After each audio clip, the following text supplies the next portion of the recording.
This is Nonito Donaire, the Filipino Flash, and you're watching PhilippineNews.com.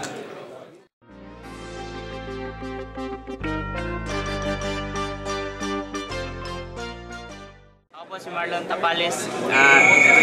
I'm from Philippines and lalaban po ako sa 112 na timbang. Taga Mindanao po ako.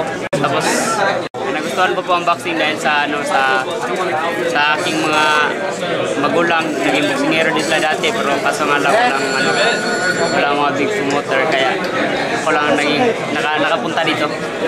Opo, naging proud po ako na Filipino ako dahil po sa mga boxingero like Manny Pacquiao, saka Adrian Francisco, si Donaire.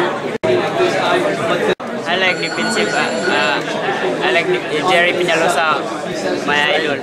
Yes, and also Manny Pacquiao. Thank you. Salamat po ako sa mga Pilipino sa pagsuporta ninyo sa boxingero, mga Pilipino din.